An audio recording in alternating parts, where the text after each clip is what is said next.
Bom, queridos,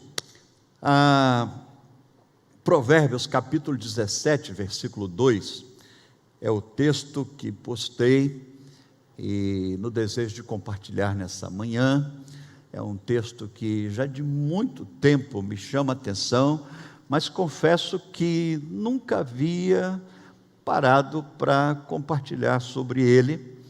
Provérbios capítulo 17, apenas o versículo 2 para início de conversa nessa manhã, de uma forma mais direta, em relação ao tempo que vivemos, de uma forma procurando ser bem relevante à situação social na qual encontramos, não só na nossa vida particular, mas como cidade, estado e país, e até mesmo o mundo.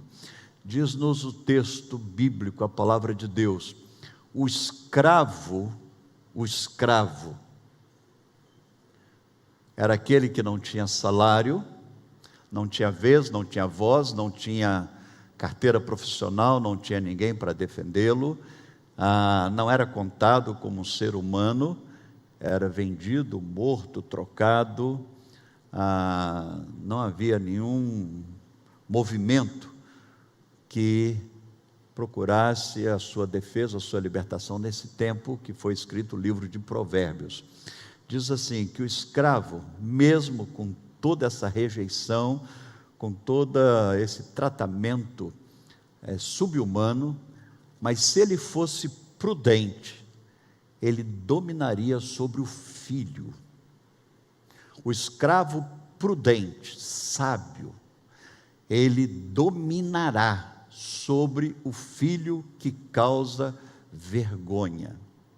O filho que tem direito à herança, o filho que tem direitos da paternidade, ele perde para o escravo prudente se esse filho causa vergonha. E entre os irmãos, o escravo terá parte na herança. O texto está dizendo que de uma forma natural, o escravo conquista um espaço que é julgado fora, que é rejeitado, que é tratado com desmazelo pelo filho. Se o filho não entender e não valorizar, se o filho não zelar pelo seu privilégio, se ele abrir mão, o escravo passaria a ocupar esse lugar se o escravo fosse prudente. E olhando para esse texto, eu sempre olhei pensando na relação profissional, onde uma pessoa com uma profissão de menos importância, de menos valor dentro daquele contexto,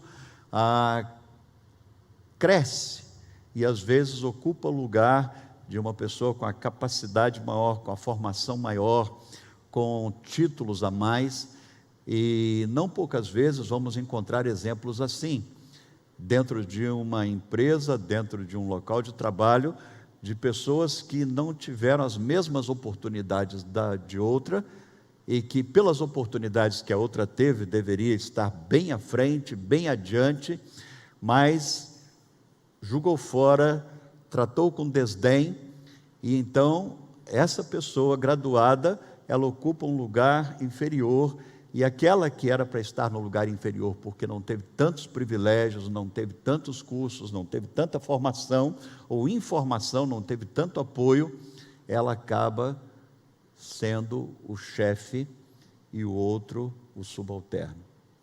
O texto está dizendo: o escravo prudente, palavra de Deus, dominará sobre o filho. Mas principalmente nesses dias, e de uma forma bem pontual essa semana, esse texto me voltou à mente, não só me fazendo lembrar dessa questão profissional, mas da questão da relação com Deus. O ímpio, um escravo do pecado, um escravo do mal, mas sábio, ele ocupando o lugar, sendo maior do que aquele que tem a oportunidade, ou se apresenta como filho de Deus, mas que tem causado vergonha. E esse que é o escravo acaba usufruindo do benefício, aproveitando melhor das oportunidades que o filho deveria aproveitar.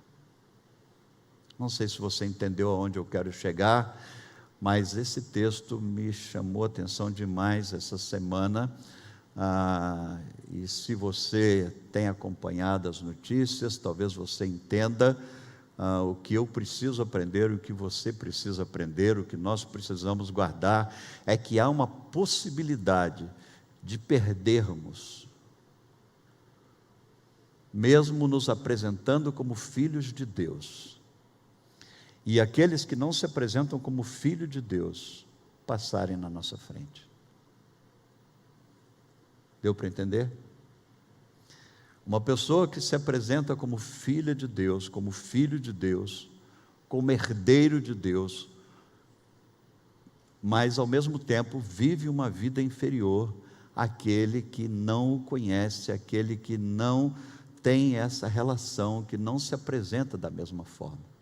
O escravo prudente domina, enquanto o filho que produz vergonha perde a sua herança, e o escravo vem a usufruir. Que Deus nos abençoe, queridos, para que todos nós em Cristo Jesus possamos nos tornado, ou quem ainda não se tornou, aproveitar esse privilégio de ser filho de Deus em Cristo Jesus, não abrir mão disso, e não vivermos como escravos nessa sociedade. O filho que causa vergonha, ele acaba perdendo para o escravo. O escravo é maior do que o filho. Bom, para entendermos isso melhor, precisamos de um modelo, precisamos de fazer um benchmark, de vermos um exemplo. E qual exemplo nós temos na Bíblia de escravos ocupando lugar especial? Na parábola do filho pródigo, Lucas capítulo 15, a partir do versículo 22, um dos textos mais conhecidos da Bíblia. Eu não vou ler o texto todo, mas Jesus, ele usa de uma figura de linguagem, de uma parábola, de uma metáfora, para mostrar o filho abrindo mão da herança, e aquele que é escravo, tendo mais privilégios na casa do patrão do que o filho, de uma forma, não, espero que não seja tão somente assustadora, mas, sobretudo, percebermos princípios para revertermos essa situação, ou não assumirmos essa posição. Se nós estamos perdendo, caminhando com Deus, para aqueles que andam longe de Deus, alguma coisa está errada. Então nós precisamos de trabalhar nisso, e aprender como apropriarmos, como recebermos de fato o que nos é dado por direito, pela palavra de Deus e pelo próprio Deus da palavra. Lucas capítulo 15, a partir do verso 22, quando conta a história de um pai, Jesus contando de um pai que tinha 2 filhos, e um filho pede ao pai parte da herança, e sai de casa para uma terra distante, desperdiça todos os bens, e vem um tempo de fome na terra, e ele então consegue apenas trabalhar. Se você não sabe da história, estou relembrando aqui rapidamente, cuidando de porcos, até que a ficha cai, até que ele lembra da casa do pai, e ele já começa dizendo no seu tempo de quebrantamento: quantos trabalhadores de meu pai têm pão com fartura? Quantos escravos na casa do meu pai? E ainda era um tempo de escravidão, e a palavra servos tem a ver com isso, com aquele que não tinha direito. Ele disse: quantos quantos servos na casa do meu pai tem pão com fartura, e eu aqui morro de fome. Levantar-me-ei, irei ter com meu pai, e eu vou acertar com meu pai. O outro filho havia ficado em casa. E o texto então continua dizendo: quando o filho chega e pede perdão ao pai, o pai, porém, disse aos servos. Versículo 22, o pai disse aos servos. Ele não disse ao filho que havia ficado em casa, ao filho que não era pródigo, de uma forma literal. Mas o pai disse aos servos: trazei depressa a melhor roupa, vestiu, ponde-lhe um anel no dedo, a melhor roupa naquele filho que estava entre os porcos, um anel no dedo, na mão daquele filho que estava entre os porcos, e sandália nos pés. Essa melhor roupa, ela aponta para uma nova natureza, ela aponta para o perdão, para a regeneração, para uma nova vida, uma melhor aparência. O anel nos dedos, voltando lá no verso 22, a autoridade dada ao filho, a conexão familiar de fato selada com aquele anel no dedo, e a sandália nos pés, a liberdade. Os escravos andavam descalços, os membros da família, os patrões aqui andavam calçados. Então agora o filho pródigo que chega com as roupas rasgadas e fétidas, o filho que estava perdido e que chega sem o anel de autoridade, a sua carteira de identidade, sem a sandália nos pés e vivendo como escravo, ele tem tudo isso restaurado, e quem leva isso até o filho são os servos. O pai disse aos servos, e não ao filho que havia ficado em casa. Versículo 23, podem ler juntos? Matai, comamos e regozijamos. O pai continua dizendo aos servos, o pai continua tratando com os escravos. Provérbios 7:2 diz que é possível um escravo ter mais trânsito, ter mais espaço, ser mais útil dentro da casa, ter herança e direito dentro da casa, do que o filho que causa vergonha. O filho que causa vergonha, ele pode perder para o escravo. E um modelo, um exemplo dessa transferência de privilégio aparece na parábola do filho pródigo. Quando o filho que ficou em casa, o filho que não foi para a terra distante, o filho que não desperdiçou os bens do pai, ele não aparece de início na cena, colaborando com o pai e vivendo aquele momento de regozijo. Ele está dizendo: trazei também, matai o novilho cevado, tem um garrote, tem um bezerro que eu estou criando há tempo, que eu estou engordando para esse momento, na expectativa de que um dia esse meu filho voltasse. Então nós vamos fazer um grande churrasco, nós vamos fazer uma churrascada, comamos. Quem? Eu e o filho? Não, os servos também, os escravos também. Os escravos vão comer conosco, comamos e regozijamos. Os escravos estão tendo oportunidade junto com o pai e o filho. Verso 24, porque este meu filho estava morto e reviveu. É o pai falando para os escravos, é o pai se abrindo com os escravos, não com o filho legítimo, que não estava nessa hora, nesse mesmo lugar. Porque esse meu filho estava morto e reviveu, ele estava perdido e foi achado, e começaram a regozijar-se. Quem? O pai e os escravos, e o filho perdido, e o filho desviado. Começaram a transbordar de alegria, de júbilo.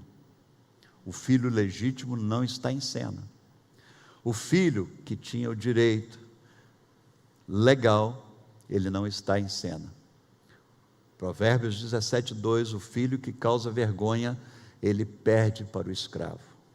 É possível os ímpios, os distantes de Deus, muitas vezes superarem, avançarem mais.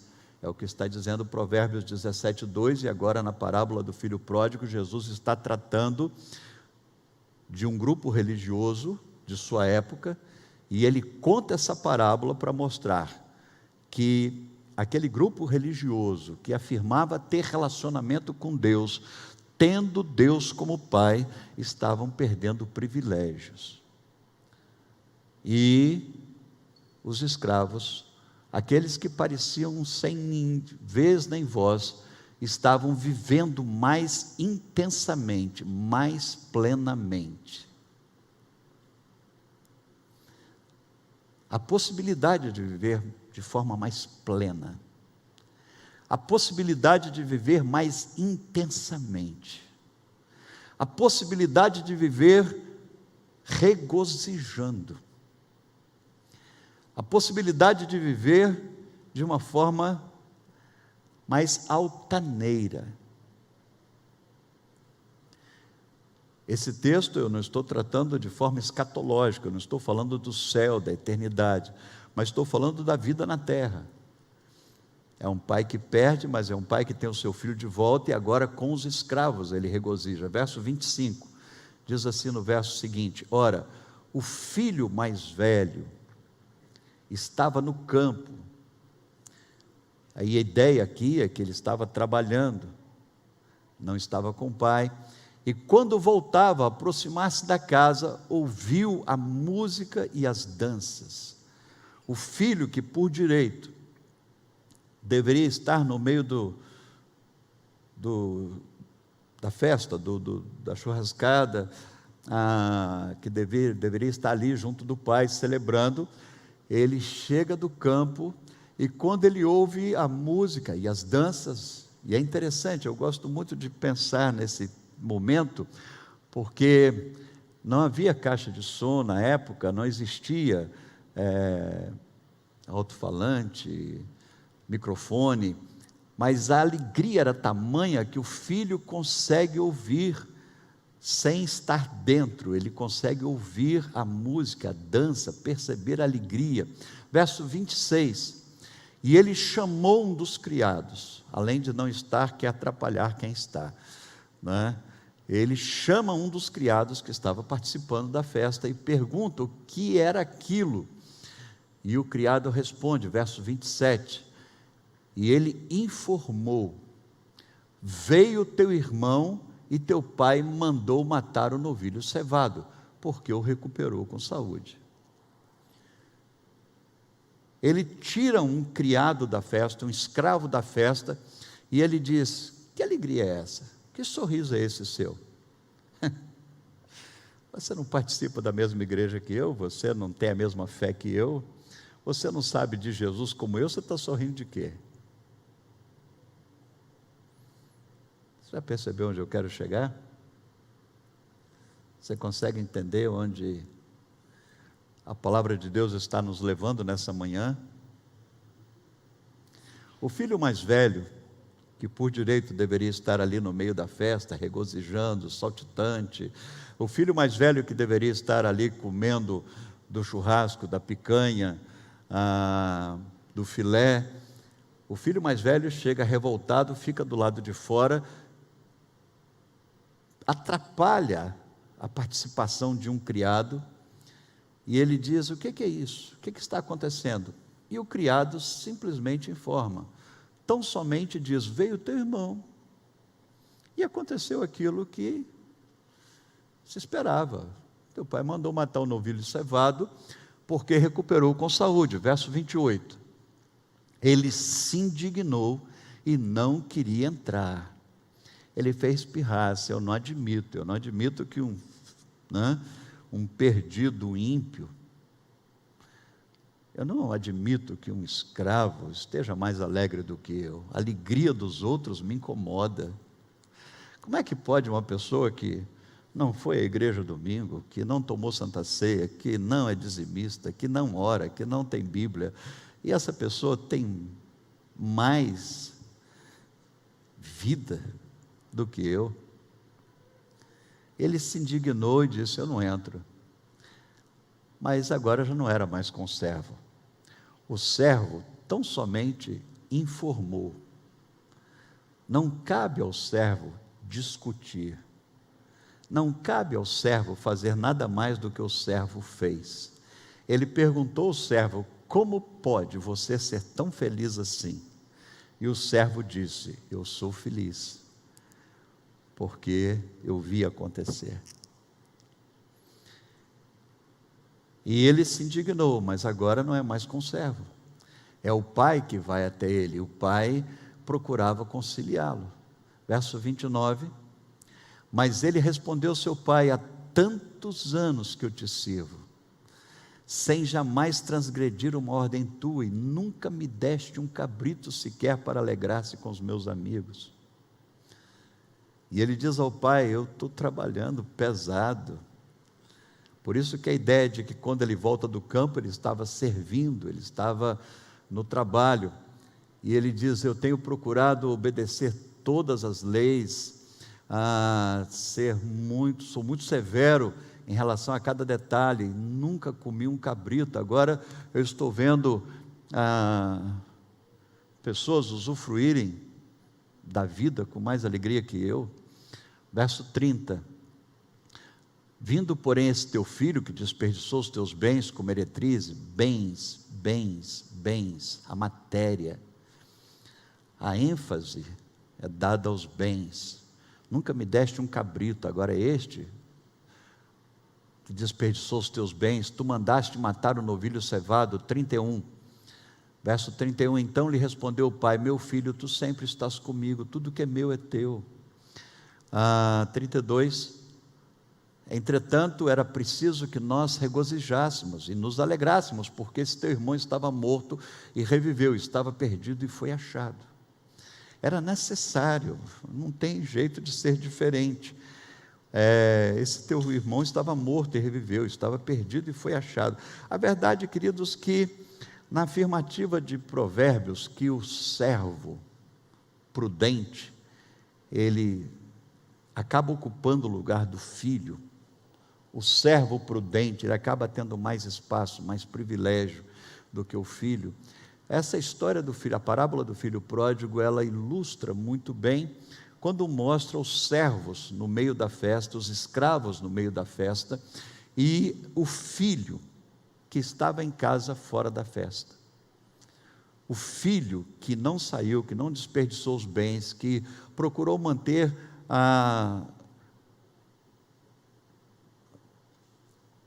uma vida de forma digna e trabalhando, mas ele não aproveitou da festa e não viveu intensamente. A verdade é que os servos, eles desenvolveram uma intimidade maior com o pai.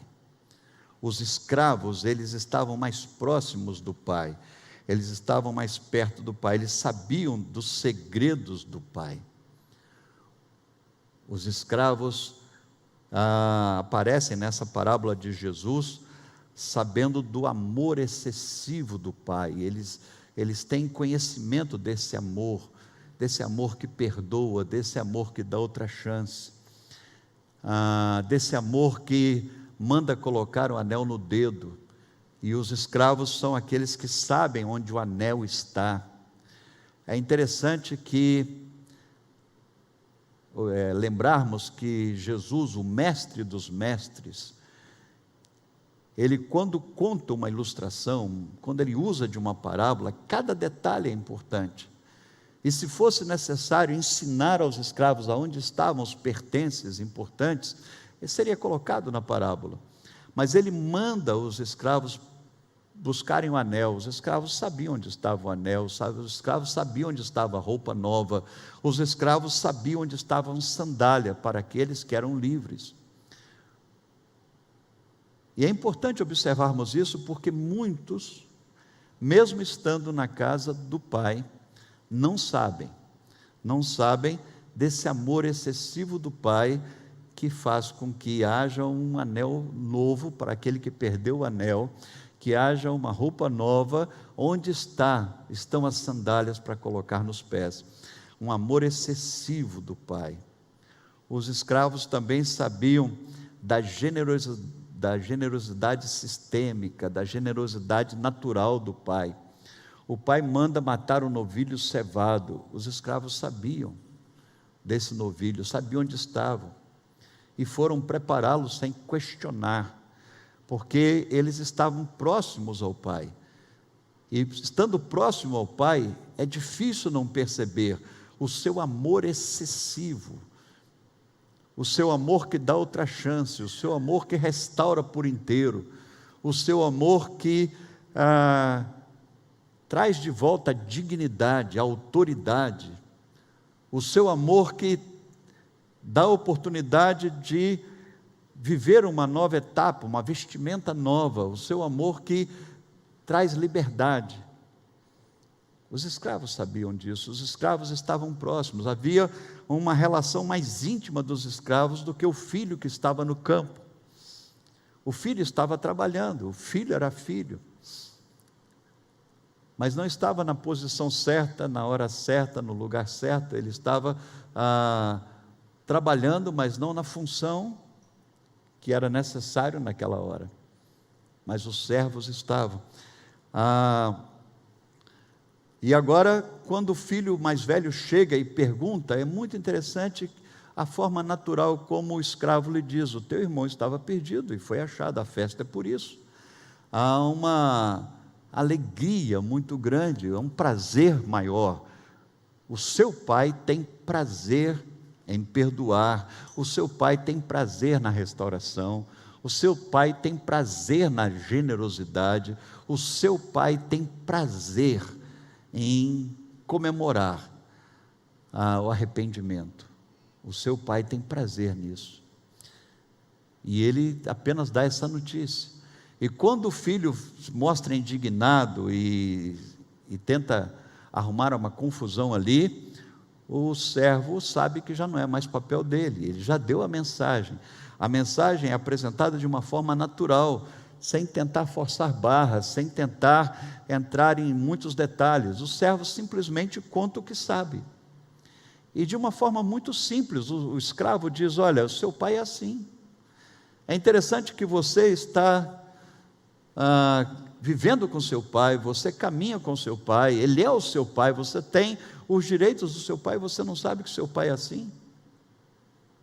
Você não sabe que o seu pai, ele faz festa quando alguém se arrepende? Você não sabe que o seu pai é misericordioso? Você não sabe que o seu pai é generoso? Você não sabe das propriedades do seu pai? Você não sabe que o seu pai tem mais anéis guardados para outros tantos que voltarem? Você não sabe que o seu pai tem roupas guardadas para todos quantos o buscarem? Você não sabe que o seu pai está cevando um bezerro,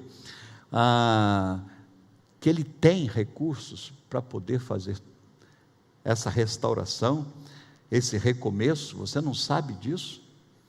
E aí, quando o filho se mostra indignado, aí o pai entra em cena. Mas na verdade, queridos, fica bem claro que a intimidade dos escravos era maior do que a do filho.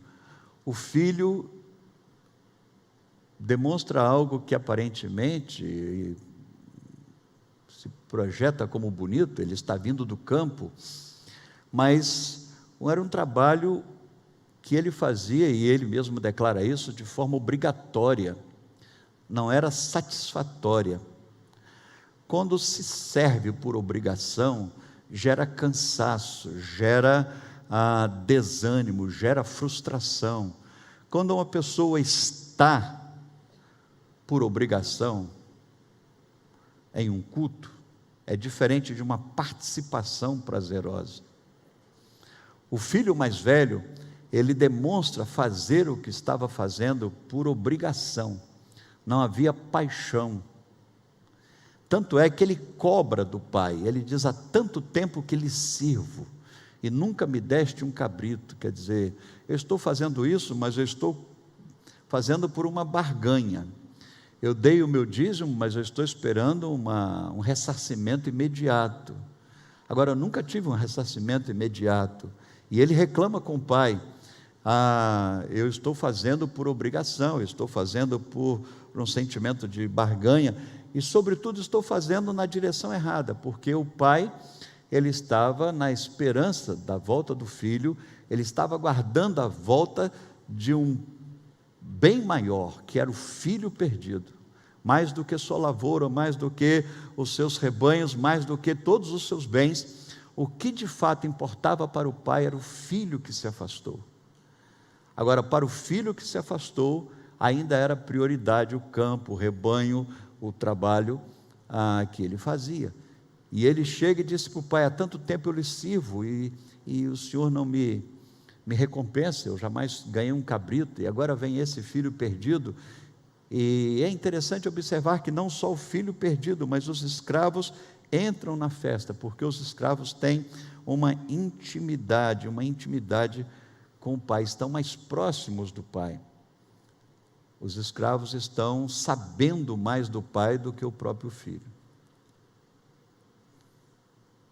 E nesses dias, queridos, isso tem chamado muita atenção, porque vemos bem próximo de nós,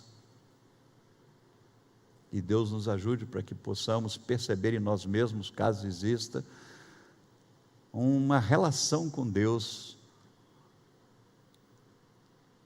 que é uma relação forçada, obrigada, teatral, mas não real. Uma relação com Deus que é simplesmente pública, mas não interior. Um relacionamento com Deus que de fato não gera essa alegria, que não gera essa intensidade de vida. Uma relação com Deus que acaba gerando a cobiça, o desejo de ter. Nunca me deste um cabrito, e eu estou preocupado com os bens. O filho mais velho vomita, ele expõe, cai a máscara de um interesse grande pelo ter, pela posse, pela matéria. Parece que ele desconhece todo o tesouro que o pai tem, e todo o amor que o pai tem para distribuir, todo o cuidado que o pai tem para distribuir esse tesouro. Essa parábola ilustra o fato de que o servo muitas vezes sabe mais do pai do que o próprio filho, que envergonha. E envergonha, nesse caso, não de uma forma escandalosa, dentro de padrões morais que nós pontuamos mais, mas envergonha por não ter intimidade com o pai, envergonha por não ter o mesmo sonho do pai, por não olhar na mesma direção do pai, por não viver as mesmas prioridades do pai. É um filho que ele não está no mesmo lugar que o pai estava. Ele estava no campo, enquanto o pai estava na porta esperando o filho voltar. Seja, como estávamos conversando ainda há pouco, antes do culto, o pai, por um momento, ter passado por ali, sabendo que naquela hora o filho voltaria, ou seja, já de uma forma geograficamente permanente, o pai estando ali, olhando naquela direção, na expectativa de que o filho ia voltar. A verdade é que o pai estava esperançoso pelo retorno do filho, e o filho mais velho não estava no campo, estava no lugar errado, fazendo algo errado? Não, era até certo o que ele estava fazendo, ele estava trabalhando, mas ele estava no lugar errado, na hora errada, sem a prioridade do pai, sem ter o coração pulsando como o coração do pai, sem ter sonhos como os sonhos do pai. Esse é o grande problema. É o grande problema, quando muitas vezes estamos sem querer estar, por obrigação, por não entendermos o que se passa no coração do pai. E os servos demonstram saber isso. Ele disse: vocês vão buscar um anel, e para colocar no dedo, vão buscar uma roupa nova, vão buscar sandália para os pés. E os servos tão somente obedecem. Eles sabem onde estão esses pertences. Na parábola que Jesus conta, o pai diz: vão matar o novilho cevado, vocês vão buscá-lo, eu estou cuidando desse bezerro para esse momento. É um patrimônio, é algo caro, é algo valioso. Isso demonstra não só a alegria, mas a esperança, mas a generosidade do pai. E os servos vão matar o novilho cevado e preparam o churrasco. Enquanto isso, o filho está trabalhando, o filho mais velho está trabalhando no campo. E então promove uma grande festa, um momento de intensa alegria, um momento de regozijo, um momento de plenitude da vida. Mas o filho que tinha direito a estar sentado na mesa, a estar participando ali daquele banquete, ele está mastigando um chiclete de jiló com água sanitária, ele está vivendo uma vida desgraçada, uma vida totalmente sem norte, sem prazer, uma vida sem horizonte. E é o filho que envergonha. E isso, queridos, a partir do momento que não há essa intimidade com o pai, e de não saber algo básico sobre o pai, é que pode levar a furtos e assassinatos. Porque a partir do momento que alguém não tem a vida que Cristo oferece, ela não sabe o que é vida.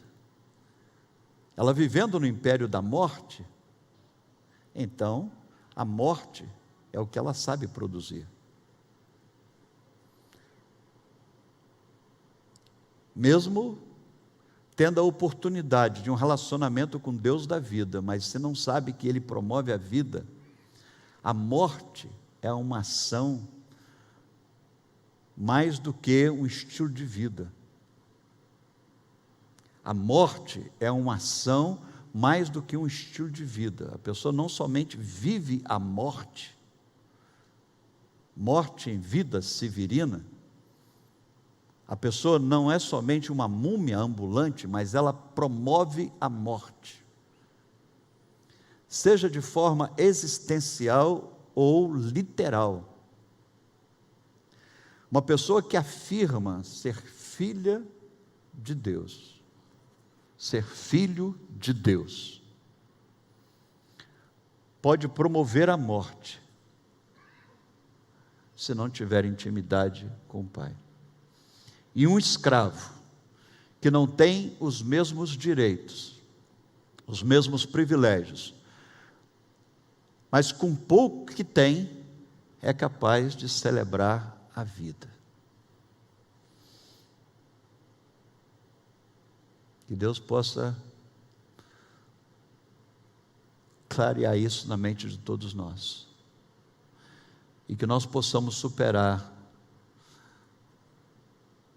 aqueles que estão distantes, vivendo mais intensamente, porque sabemos da generosidade do Pai, sabemos da vida que o Pai oferece, sabemos do perdão que o Pai tem para dar, do amor que o Pai não somente é, mas distribui, sabermos da posição geográfica permanente que o Pai permanece. O Pai está sempre geograficamente naquele local da esperança. O Pai está olhando para o horizonte, de onde o filho perdido aproxima. O Pai demonstra esperança, expectativa de uma restauração. O filho mais velho, se estivesse tão próximo ao pai, ele teria também um coração esperançoso, ele teria vida. Se ele estivesse próximo ao pai, ele teria participado daquele momento de declaração de amor do pai, quando o pai enche a boca para dizer: este meu filho estava morto, mas reviveu.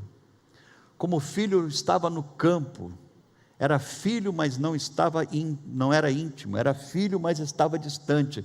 Era filho, mas não fazia por prazer o seu papel de filho na história. Não se apresentava como tal. E a partir do momento que vive essa situação de morte, não apenas é pessoal, mas é contagiante. É contagiante. E se imaginarmos o prolongamento dessa parábola, a partir do momento que o filho mais velho, ele para na porta e ele não quer entrar, e ele condena a festa, mas parece-nos que se ele tivesse oportunidade, ele entraria na festa e ele mataria o filho pródigo, o filho que voltou. Parece que se tivesse uma extensão essa parábola, a conclusão seria essa. Se o pai não entrasse na frente, talvez a conclusão fosse essa, mas o pai sai na direção do filho, e agora não é mais um servo que está falando com o filho. É interessante como o servo proclama o evangelho, o escravo proclama o evangelho. O escravo diz para o filho. Queridos, esse texto é antagônico. Como o Provérbios 17:2 é antagônico, é uma situação paradoxal. O escravo no lugar do filho, o filho no lugar do escravo. O cristão fazendo o papel de ímpio, e o ímpio fazendo o papel do cristão. Se é que você conseguiu pegar a minha linha de pensamento, mas assustadoramente, esse antagonismo vai se tornando cada vez mais palpável. Quem afirma ser filho de Deus, vivendo como filho do diabo, e escravo do diabo, melhor. E quem afirma, ou melhor, quem é definido, quem é apresentado como escravo, sabendo mais do que aquele que é conhecido como filho. Que Deus nos livre desse comportamento. Que nós possamos estar geograficamente, permanente, onde Deus está, no portão da esperança. Que Deus nos ajude, queridos, a não sermos filhos simplesmente nominalmente, teoricamente, mas sermos filhos íntimos, que estão aonde o Pai está. E aonde o Pai está? O Pai está no portão da esperança. Se eu e você não estivermos no portão da esperança, de dias melhores, de restauração, de transformação, nós estaremos na porta dos fundos, na porta da morte. O apelo que eu trago nessa manhã, para mim mesmo, para a minha vida, para a minha caminhada, e para cada um de vocês, aqui e pelo YouTube, é que estejamos aonde o Pai está, na porta da esperança, na porta que vislumbra o horizonte da recuperação, da restauração, da vida. Amém? Amém, querido? Sai da porta dos fundos. Os escravos estão dentro da festa. Mas é interessante que parece-nos no texto que os escravos estavam ali bem próximos do pai. Quando o pai corre até o filho, parece que os escravos correm com o pai. Porque o filho diz ao pai, o filho perdido diz: pai, pequei contra os céus e diante de ti, já não sou digno de ser chamado teu filho, eu quero ser tratado como um escravo. E o pai diz aos servos, aos escravos: trazei uma roupa nova, trazei um anel, trazei também sandália para os pés.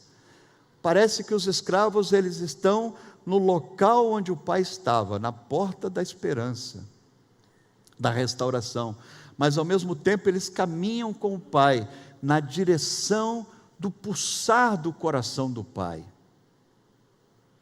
Que o meu e o seu coração possa pulsar como o coração do pai.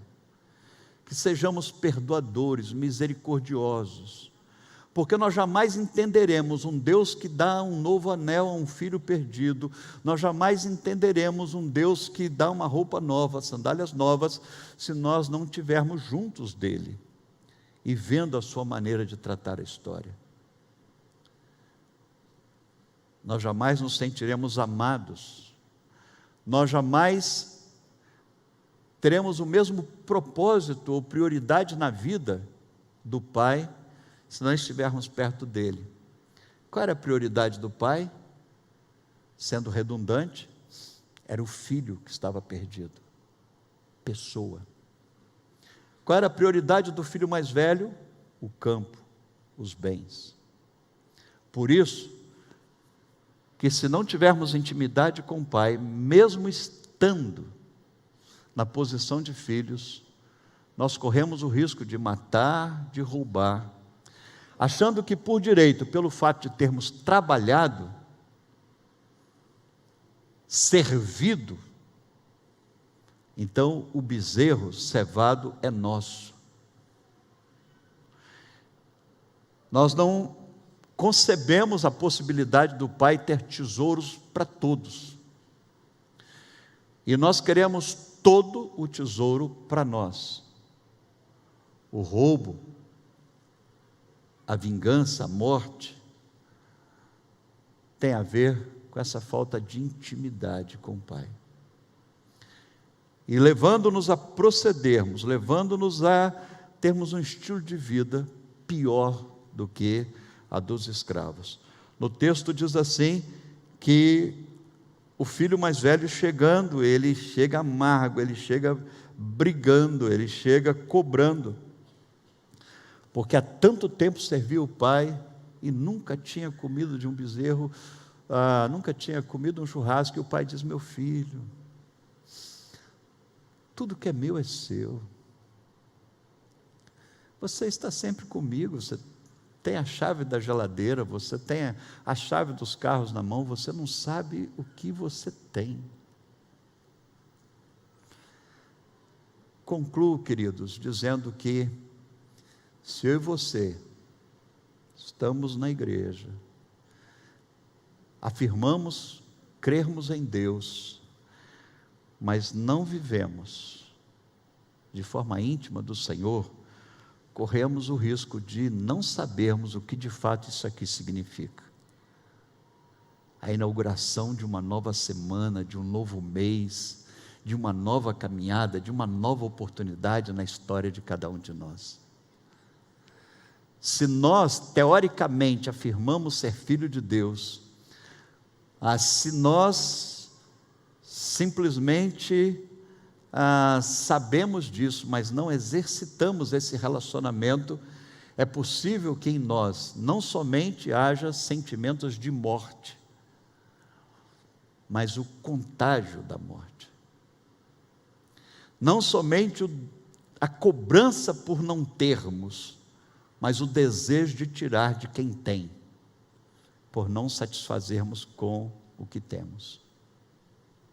O roubo e a morte estão bem associados ao filho que envergonha, porque não sabe que o Pai é o Pai da vida, e é o Pai que é dono de todo o ouro e toda a prata que existe na terra. Amém? O escravo sábio, o escravo que sabe um pouquinho de Deus, ele vive mais intensamente do que alguém que se declara filho de Deus, mas não caminha com Deus. Provérbios 17:2. Vamos ficar de pé?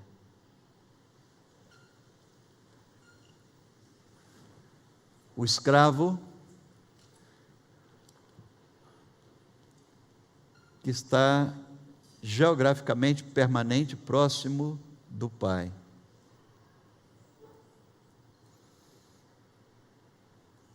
que mesmo sem saber de muita coisa, mas ele sabe o pulsar do coração do Pai. A banda pode subir aqui, por favor? O escravo que sabe do tesouro do pai, ainda que de forma tímida e diferente do filho. O filho era para saber que o pai tinha fartura. O filho era para saber que o pai tinha amor. O filho mais velho era para saber que o pai tinha uma prioridade, vida. Vida, a prioridade do pai é essa. É interessante que o filho perdido e os escravos sabem mais do que o filho que estava em casa. E nesses dias, queridos, a agonia tomou conta do nosso coração de forma mais intensa. Quando é possível perceber, não só nas manchetes, mas na nossa própria história, que às vezes, como filhos, nós não estamos regozijando, nós não estamos no churrasco, nós estamos contagiando com o sentimento de morte, ou às vezes até com atitudes letais.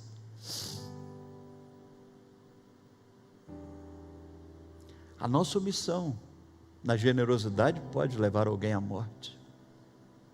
A nossa avareza. Há vários procedimentos que podem produzir morte.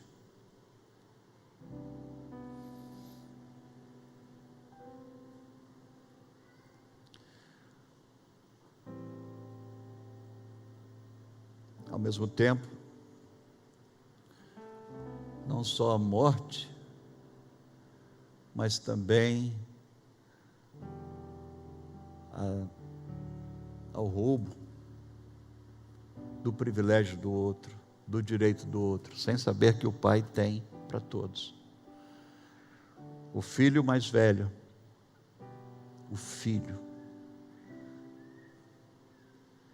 ele não percebe nada disso.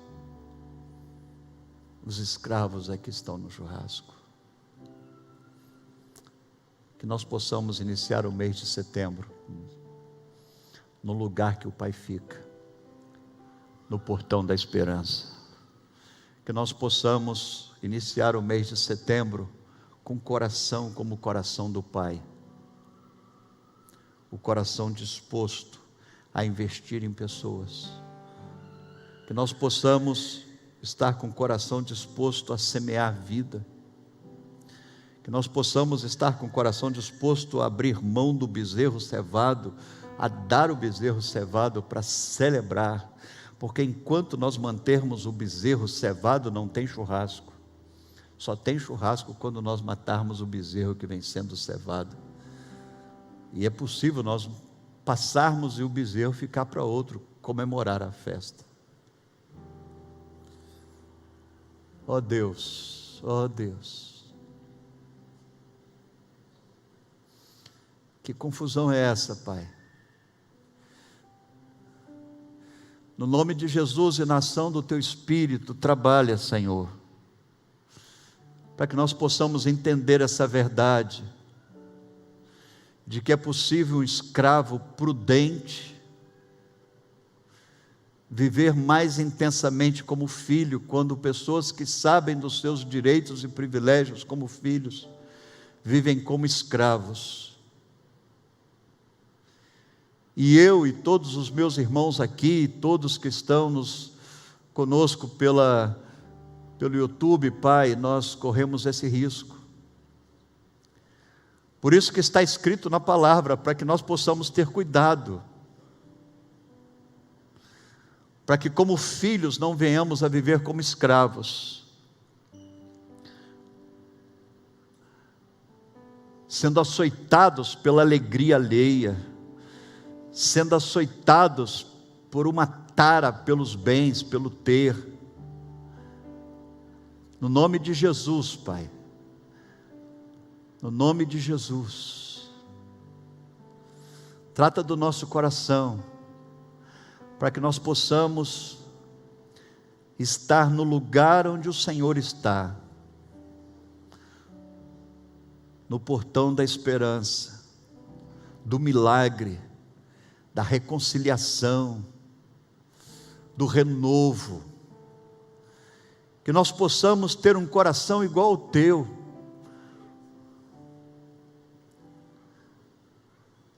tira toda a vingança, toda a amargura, todo o fel, não nos deixe como discípulos do filho mais velho da parábola do filho pródigo, não nos deixe imitá-lo, mas pelo contrário, que nós possamos tomar o nosso assento à mesa, onde os servos estão assentados, e que os servos, de fato, possam ter direito de serem filhos, mas que nós, ó Pai, não percamos a nossa posição, no nome de Jesus, Pai, que comece o novo mês, mas não apenas a vitória de dias, mas que tenhamos qualidade de vida, no nome de Jesus.